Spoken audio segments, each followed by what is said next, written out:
29 aprile comincia il Pride FVG, manifestazione a carattere regionale che viene presentata con il suo calendario di eventi a Pordenone, qui in pieno centro, nel centro storico di Pordenone, città che ospiterà poi la parata e gli eventi clou, possiamo dire. Cominciamo con Alice Chiarottini, presidente di Pride FVG, che organizza la manifestazione. Sì, buongiorno.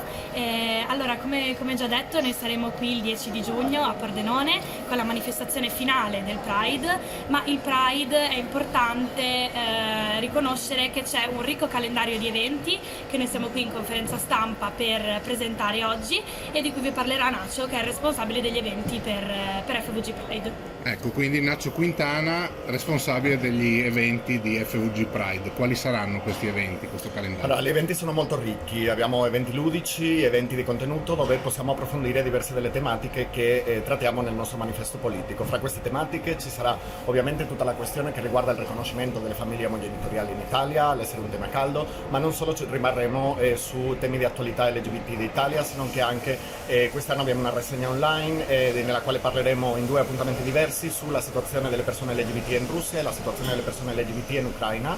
E a parte di tutto questo parleremo anche di accoglienza LGBT, parleremo delle persone migranti LGBT, parleremo del sex work, dei modelli relazionali non eteronormativi come il BDSM, e avremo una serie di appuntamenti anche di socialità nei quali potremo trovarci convivialmente e conoscere nuove persone all'interno della nostra comunità. Ecco, un'ultima cosa.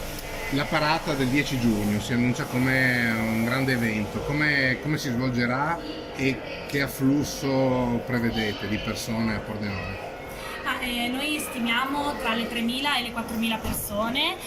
Il percorso e il concentramento della parata poi verranno diffusi sui nostri canali, che vi invito a seguire, quindi tutte le informazioni sul giorno della parata saranno diffuse prossimamente, quindi vi invito a rimanere connessi e connesse con noi. Sul sito, diciamolo, Pride sul FVG. sito Pride FVG, esatto, FVG Pride, oppure su tutti i nostri canali social, ci trovate su Instagram, su Facebook e anche su Twitter.